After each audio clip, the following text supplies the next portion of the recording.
according to our experiences, according to what we are doing already into our this thing, what we want to do, what we are doing, and what we are seeing for the future is they take away for every one of us here. So I give a small disclaimer before I speak, right? Because I even wanted to speak, but I'm not getting a chance to speak because I have to moderate the session and you all. So I'm not talking to anybody specifically here. I'm not taking any name of the schools, right? So I say that let's not introduce ourselves who we are right now, right? Because we are all going to talk as the leaders, as the educators. So if anyone wants our introduction, we'll go back to them. So please. It's again, we are not talking about any technology to use and not to use it because we all know what to use it, right? Second thing is I'm not promoting any brand or any technology here.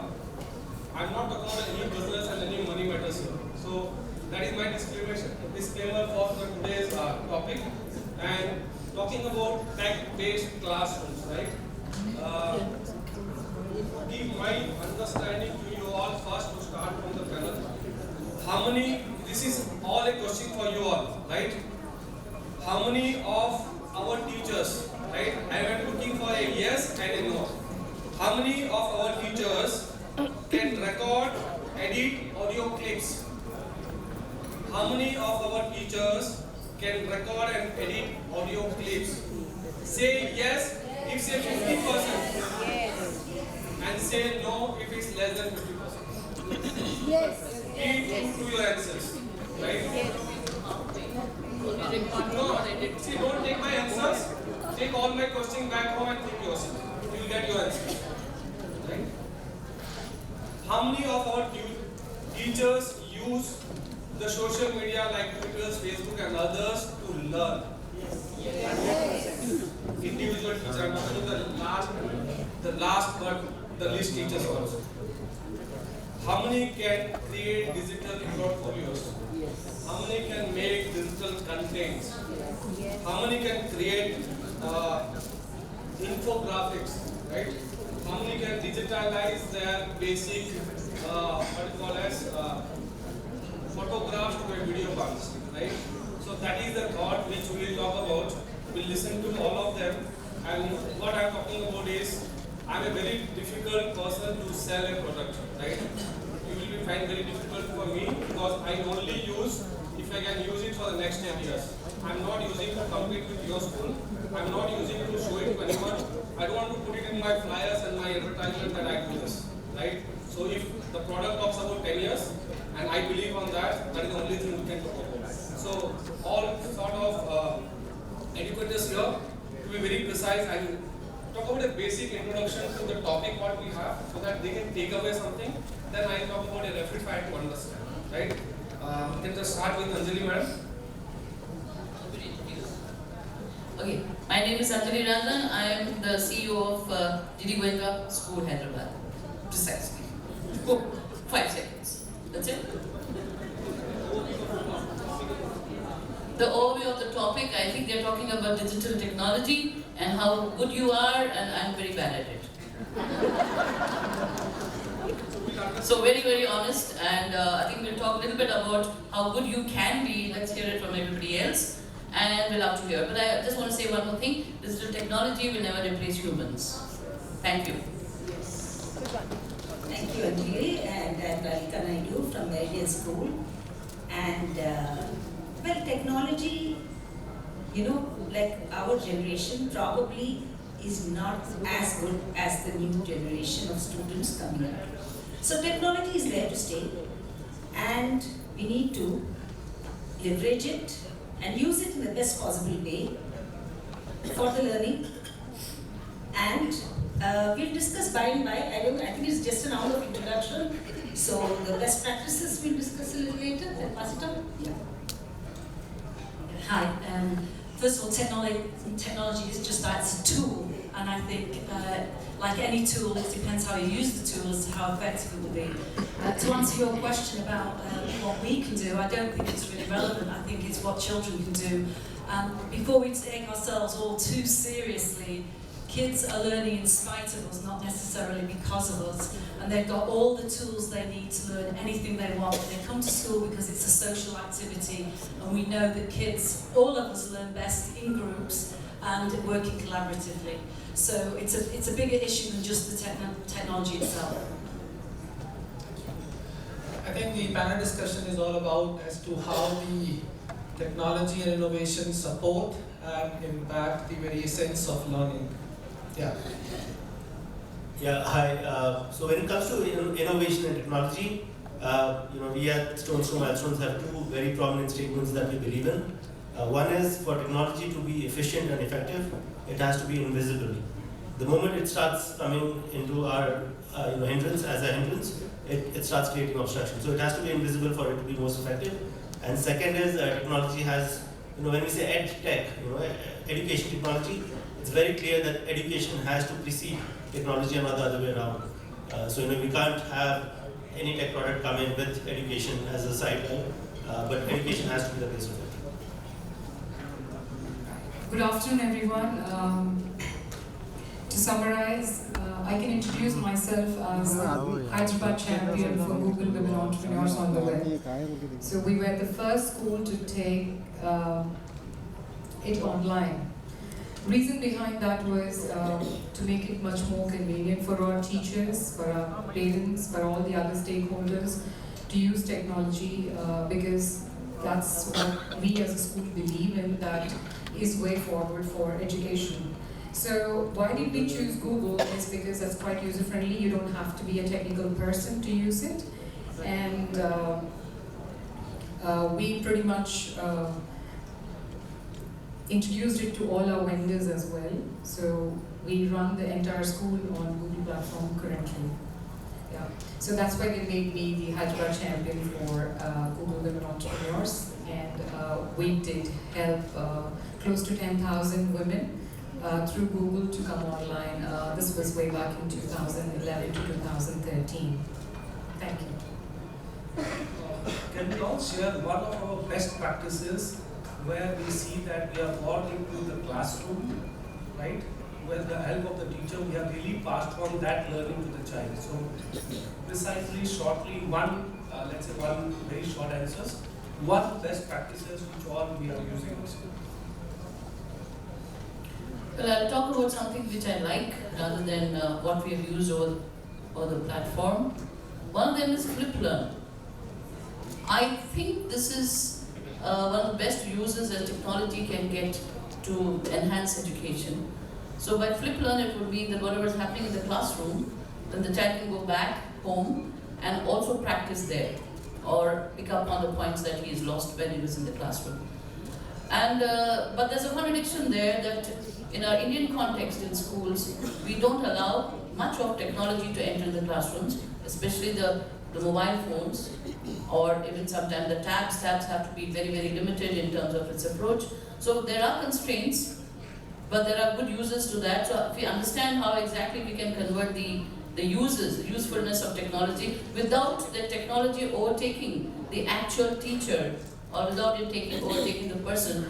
This is one of the things which we did. It proved to be good because the kids started getting excited, but one of the fallouts were that the parents were more excited than the kids. They started doing the projects for the Flip Learn for the kids, and then they sent that to us. Very, very good projects. But do you think they were good? They were all parent-made projects. So I would think that it should be left alone just to the kids. But how do you ensure that is still a question with me. Yeah, there are several good practices, but since he asked me to share just one, well, we all know we teach HTML to children, isn't it? But when do they get to use it? So we need to give them an opportunity for them. We may have a paper and pen test or a small computer-based test, but how do we get them to use it? So when we had our Model United Nations held in this beginning of this academic year, our children were asked to make the website for that. And the beautiful way in which they have made, so they have put their knowledge to right use. And I think giving students opportunities Because students today are much better than us. If there is something that's gone wrong, we call the students and we ask them, what has gone wrong here? So their knowledge is much better than us. So how do we use that knowledge and channelize it in the right way? And then students also need to know the ethics. When they are using Google or when they are using any other search engine, how do they use the right ethics so that they don't get into copyright issues in the future? So these are a few things that we take up. And there are many more which, if given an opportunity, we'll share it later. We use many online platforms like iMath, Cognity, Flipkart, Seesaw in the early years. But the one that has the most impact that's used extensively is Google Classroom. So we found that's fantastic for saving on paper, collaboration, differentiation. And the kids can't lose their work either. So Google Classroom gets it for me. Well, so I represent a company. Basically, we have 60 plus odd schools across the country. So the very challenge in the beginning was how to reach out to all these schools and how to help them, develop the kind of qualitative parameters we set up. So what we did was that we had developed this online platform, and through which we are able to collaborate and are able to share the best practices being implemented in all schools.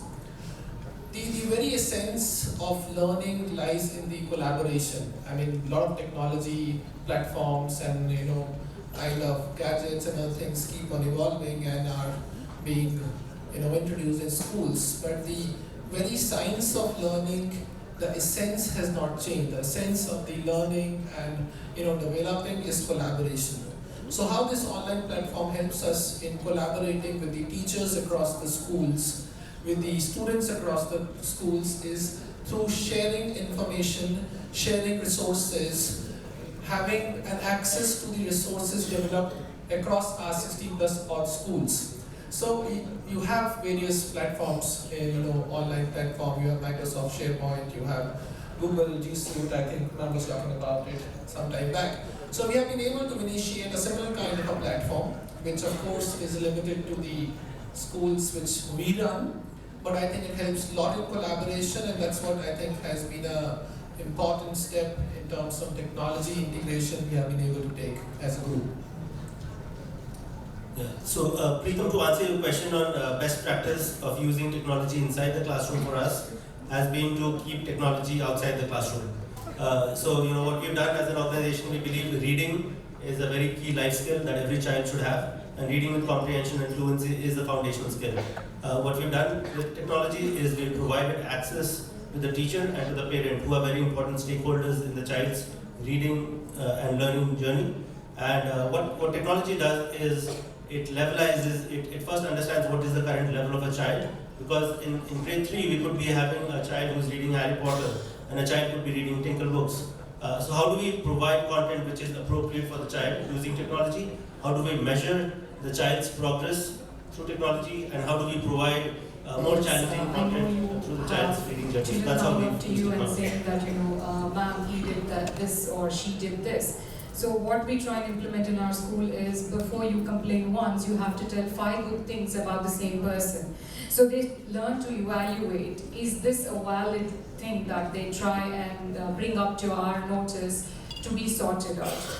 And we have many more things, but that is one thing that really helped in trying to bring this positive attitude in the children. And also this applies to the teachers, and this applies to the parents, and also as a management. And the one thing that I really feel proud about our school students is that they have taken up a humongous project of reviving a lake right from the scratch. So they're reviving a 15.5-acre lake close to the school, so that's actually helping them too. See how we are getting it as a Google SharePoint, people learn HTML, right? So we are all using it. So let's hear from again the same thing again. Let's say if is given an option, you are not using something, but you are trying to use it. You are trying to get it to the class. So what is that product, that innovation, that technology? You are not using it, but you are expecting it in your school classrooms. It's very dangerous to be next to the moderator.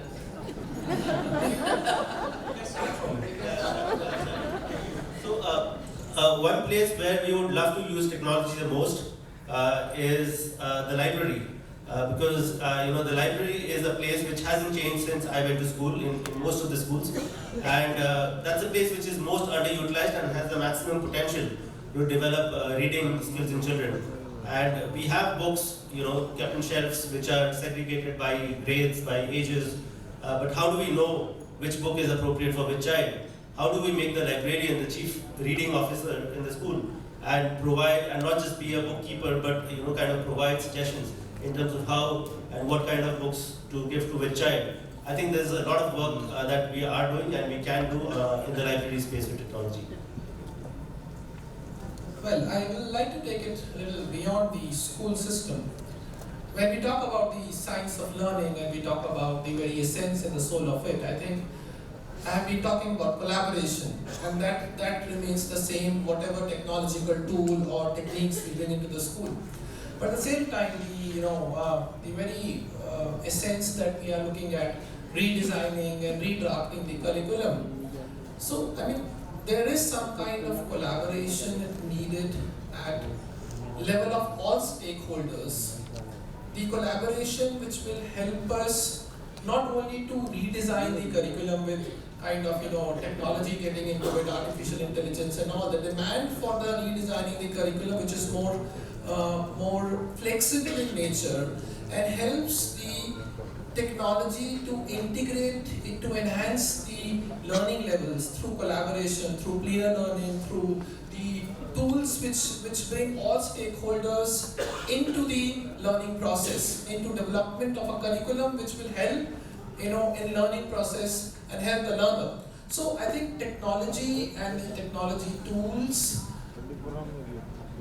should be developed or should be innovated by having a lot of kind of collaboration between all stakeholders, which not only includes students and teachers, but also the future employers, but also the higher education people, so that this common platform serves as developing such technology tools for usage, which not only help in learning, but also help in learning through proper collaboration. I think that would be more essence in schools as such. Thank you. So something we've introduced and partially implemented is two maker spaces, one for elementary and one for secondary. And by the way, we were able to get 5 3D printers at a very inexpensive price in India compared to anywhere else in the world. And also 3D pens. We've only really tipped the tip of a very, very large iceberg there, and I think the whole development of design technology is something we need to dig into a lot deeper moving forward. Well, we definitely have technology here to stay. And the students today are using it much more than we do. My only take is, how can we, and I'm sure all of you will also agree with me, how can we make usage of technology stay safe for the students? In terms of unwanted sites, in terms of their capability of seeing it. Like if you just go to Google and you type a how-to, you'll get a whole lot of unwanted things. How do we prevent that? So I don't know, with so much of artificial intelligence coming in, maybe something should come in future which will help us to make technology a much safer place for, technology usage much safer for our students. Okay, I just finally got what I wanted to say. Okay, there's this one software I came across some years back. I thought it was extremely good, and it suddenly disappeared. So wherever it is, whoever it is, anybody in the crowd knows about it, please bring it back to the classrooms. I'll tell you what it is. It's called English Mentor, if I'm not mistaken. Maybe I'm mistaken with the name of it. And it had something where, it screens a textbook, English particularly, and then the screen part would come on the screen, the scanned part would come on there, and line by line, it would enhance each and every word with its pronunciation. For example, if the cursor goes to the word, this is a house. So this is a house. And each pronunciation would be very, very good, perfect. It made such a difference to the classrooms that even if a teacher could not pronounce, which is a good amount of times you find that, English itself gets a little distorted. But this helped in reducing the distortion. So there was this word getting enhanced, and then if you wanted to do it faster, you could increase the speed of the words if you want slower, and if you wanted the exact way in italics, or it was amazing. I don't know, RIP English mentor wherever you are. This is an amazing software. If ever anybody comes across it, get it into your classrooms. I swear it is so good for your English enhancement, word by word and any teacher can do it. It was that, but I know why it went away. So I have a little feeling that if it comes back, it will be a big boon to me personally. I think I'm more ambitious when trying to bring in something that I wanted our students to experience would be, we already have a AR, VR, but then I wanted to create a VR lab so that children can experience many more things, because safety has become a big priority for most of the parents, that they don't want to send their children out somewhere. And definitely 3D printing is another area that we would want to have as part of the schools. And ma'am, for the answer for your question, what is safe for the students? So there's something called Google for Education, which will block away the rest of it and only will give you context and text related to students only. And as an administrator, you can monitor everything, right from the teachers, right from the students, and the parents. They are very comfortable with it. So I'm the walking, talking example of Google for Education as a school. So it is really nice that I am too learning on this. So we have learned what all we are using it, what all we are trying to use it and get it into the classroom. But let's now understand and listen how much time we are using this technology in the classroom per week or per day or per week, and how we will see our classroom by 2030. So very short answer, we are only 7 minutes late. So 7 minutes to go. So let's start from you now. So currently our usage of technology and non-technology platforms are 50-50% for the students and for the teachers and all the stakeholders. And when it comes to 2030, I see that there will be a huge shift in education system, that we might not have classrooms as what we have today with all that infrastructure, because most of the learning will be done online, where this generation is born to learn it from online, unlike our generations or my previous generations. So they might just come to school only for a place to communicate, or for a place to work in groups, or for a place to interact, or for a place to improve their social skills. So this is how I see the future of education, or the future of a classroom would be by 2030. To be fast and frank, we have it every day. I don't see a school which doesn't have technology as an aid in the teaching and learning every day, right from base to the top, but it doesn't take over the human factor, I said again, the teacher. So it's every day, it's a form of an aid to learning, but not computer education. It depends on the level at which the student is. So at the preschool, it is 10-90, 10% technology, 90% others. At the primary, it is 30-70. At the high school, it's 50-50. So that's how we divide it. Time-wise. From grade 6 to 12, I would say every one of our students has got 2 devices on them permanently, their smartphone and their laptop. So technology is used extensively in the learning in all classrooms, through breaks, throughout the day. So it's 100%, I would say. I think technology is quite in all the schools now, and most of the learners and students and of course teachers are using these platforms. So coming to our organization, that we, apart from the kind of knowledge bank online platform we have, we do use G Suite for education. Google Suite, which the man was also talking about. It's a very convenient platform and helps in collaboration at all possible levels. So whichever way possible, and wherever we want to collaborate and integrate technology, I think that's one very good platform which schools can easily adapt to. Thank you. We are currently doing a research project with a division called Human-Centered AI Division of Stanford University, where our tech platform is part of their research project. And I'll give you 2 data points that have come out. One was from the World Bank Waki Foundation report, which said that Indian parents spend 18 hours a week on children doing homework, which is largely written work. And the second data point was a child in India on an average spends about 60 minutes a day on screen. So when we look at screen time, what is bad screen time and good screen time is something that came out. And when it comes to reading specifically, because that's the area that we work on, we are very, very clear that reading offline with the book in hand is the best way to read.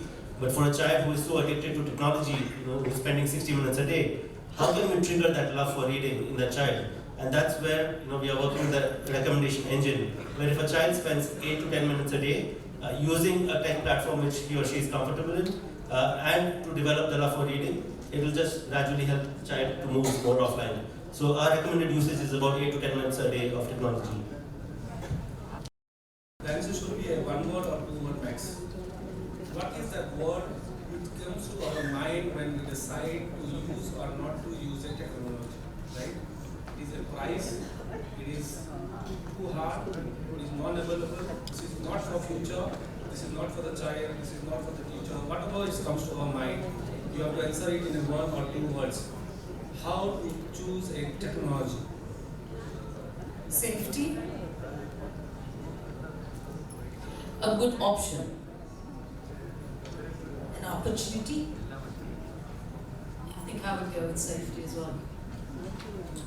I think it's opportunity to collaborate. Collaboration is the key technology as well. We would call it an enabler. So I would look at it as an enabler. So any questions from the audience side?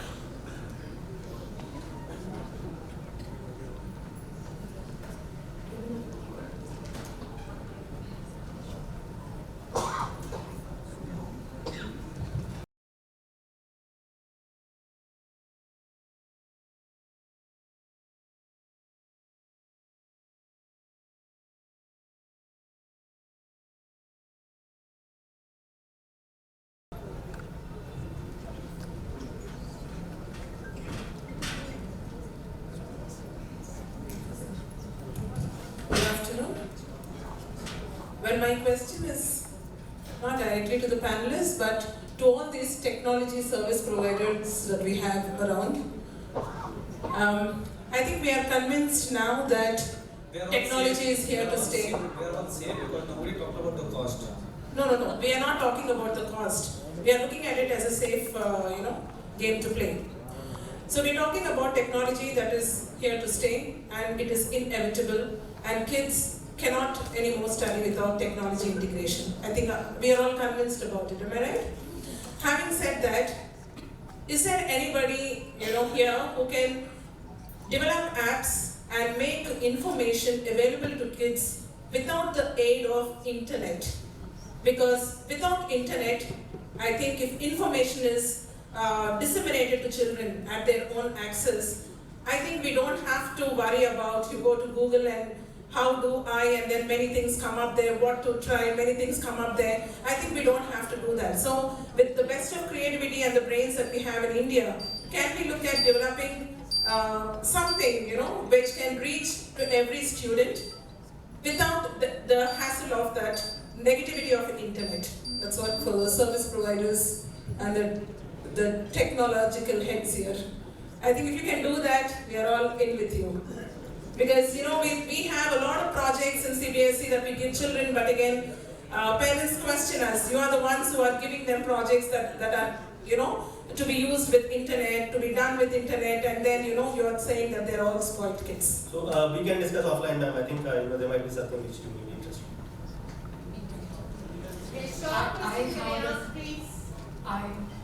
a short question, if you don't mind. My voice is quite low. Thank you. Good afternoon all. See, there are a lot of service providers. He said just now nothing about price. But when we have to take one, everything comes with a price. How can the service providers help us here, please? I wanted that word But you didn't get it. No, but I'm sure there are many tools available online which do not come attached with price.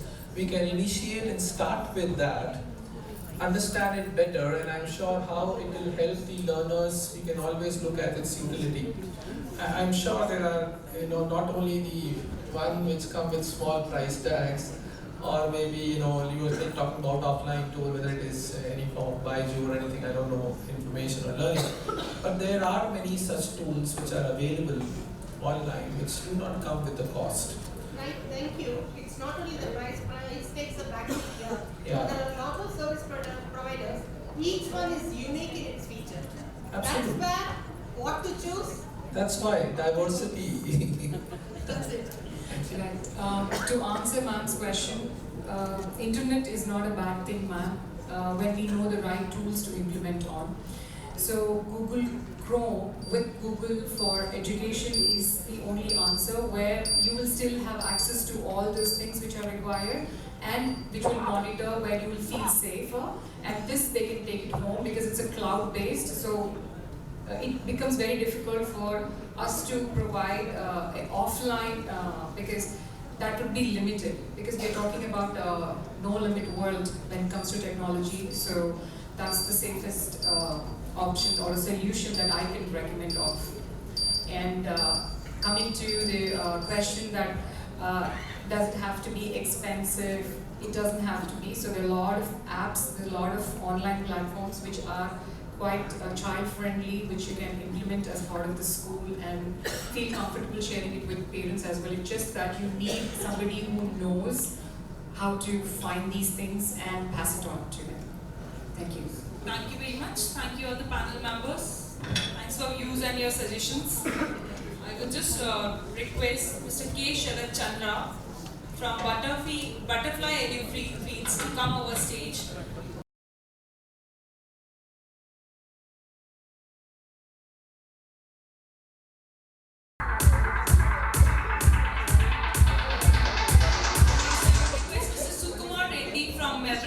To come over stage and felicitate Ms. Lalita Naidu.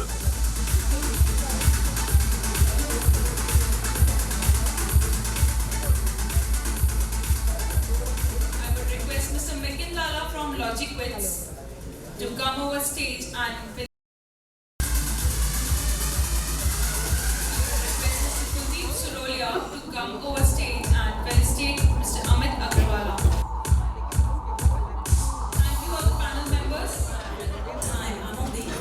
Task Force for Child Protection, and one of the websites that the international schools have been working on for the last 4 years is the ICMEC site. So if you go to www.icmec, ICMEC, it's the International Centre for Missing and Exploited Children, .org, icmec.org, and go to their educational portal. There are thousands and thousands of resources, policies, lesson plans, case studies, everything. So if I can get that spread out, my aim is to have as many schools in India, regardless of what type of schools they are. Everyone deserves to have safe children. So www.icmec.org.